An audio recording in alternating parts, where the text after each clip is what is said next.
pequeno para o homem, mas grande para Deus.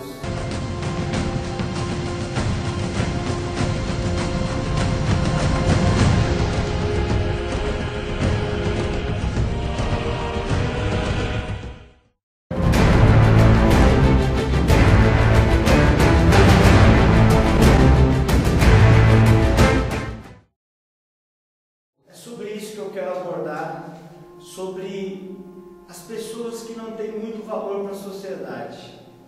Deus, ele não vê como o homem vê.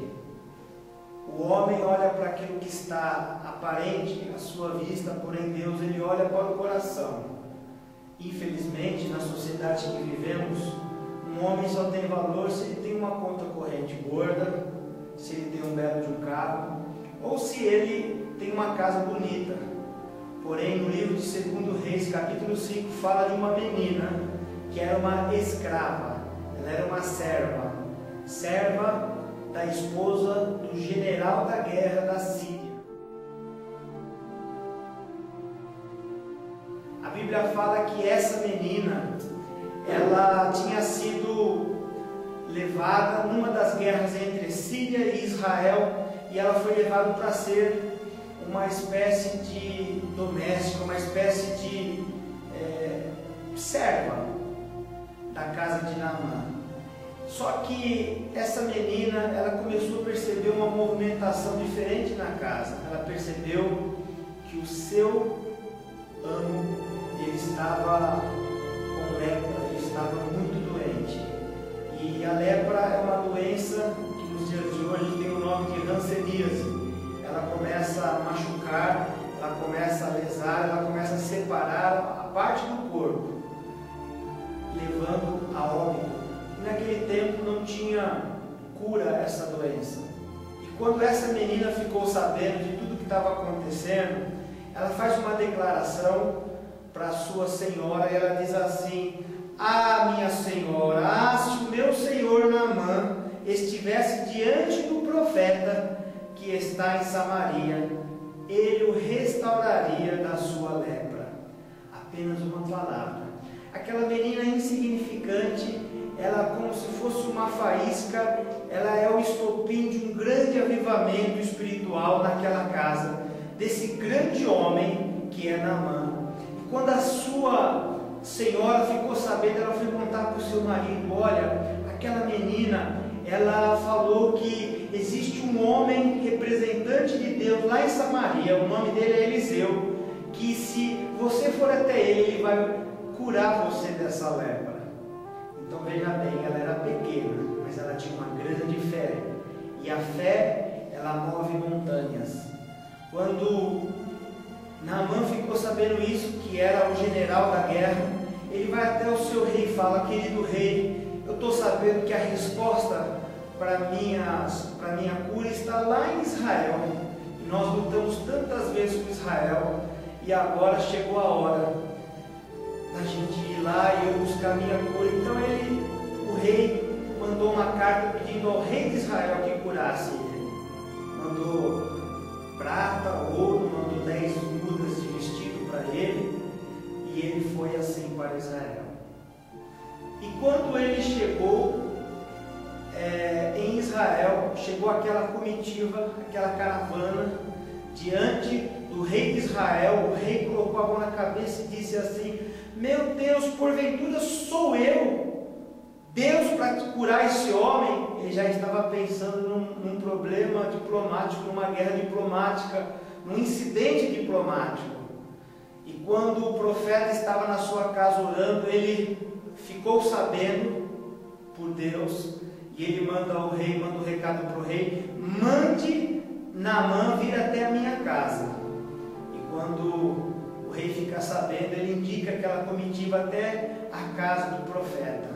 E quando Naamã chega até a casa do profeta, a Bíblia diz que o profeta Eliseu nem foi a receber ele, disse apenas uma palavra para ele: "Mande Naamã ir até o Rio Jordão e tomar 7 banhos." Olha, que agressão foi aquilo para um grande general de guerra. O grande general disse: "Poxa, um general, esse homem nem me atende." mas sabia que cada um tem um tratamento que Deus acha que merece ter. Cada um é tratado segundo a vontade de Deus. E Naamã era um homem muito arrogante, e ele agora pensou em outros rios em Israel, que eram rios limpos, eram rios bons, e o Rio Jordão era um rio muito sujo. E ele disse: porventura não tem o rio Abana, o rio Farfar, mas ele me mandou tomar banho no Jordão. Eu acredito que ele indo embora, alguém também que tinha a mesma esperança daquela menina disse para ele: que custa, meu senhor, o senhor já está aqui em Israel, vá até o rio, vale a pena o senhor lutar pela cura.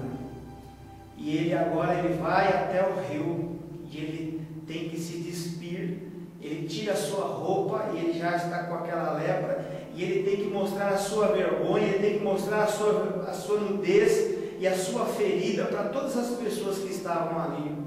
Mas ele vai e ele entra naquele rio, e ele mergulhou uma vez, ele mergulhou duas, ele mergulhou três, ele mergulhou 4, ele mergulhou 5, ele mergulhou 6, talvez ele estava pronto a desistir, mas Deus tinha mandado ele mergulhar 7 vezes.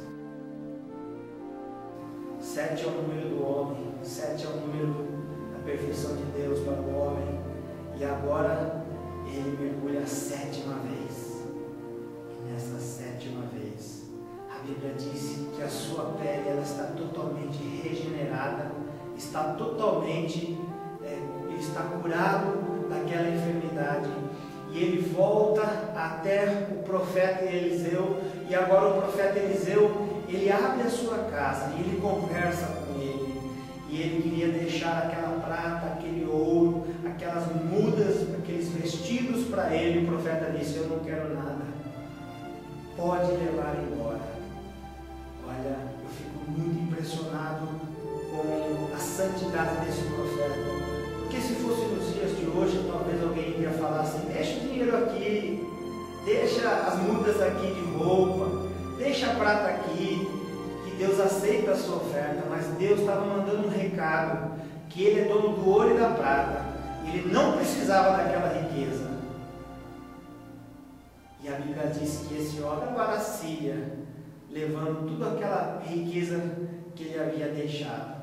Ou melhor, ele está voltando para a Síria, e ele está levando a riqueza que ele tinha preparado para deixar a Israel. E a lição de Deus é assim: Deus ele não precisa dos nossos recursos. Os nossos recursos tem que ser colocado para agradar a Deus, mas não para comprar bênção alguma. Ninguém tem condição para comprar nada de Deus, pois Deus ele já deu o seu maior presente para nós, que é o seu Filho morrer para nos salvar. Ele pagou um alto preço para morrer. Então, se Jesus já pagou um alto preço, nós não precisamos pagar nada. As bênçãos de Deus são de graça para nós, e a graça é um favor imerecido. Resumindo essa mensagem, eu acredito, eu induzo a pensar que aquela riqueza toda, Naamã, eu acho que ia dar alguma coisa para sua serva, porque foi ela era pequenina aos olhos dos homens, mas ela era grande aos olhos de Deus, e ela foi o estupim para um grande avivamento espiritual entre Israel e a Síria. Então saiba disso, meu querido. Você que é pequeno, não se importe, você é grande aos olhos de Deus. Deus abençoe você. Eu sou Reinaldo de Gírio, mensageiro de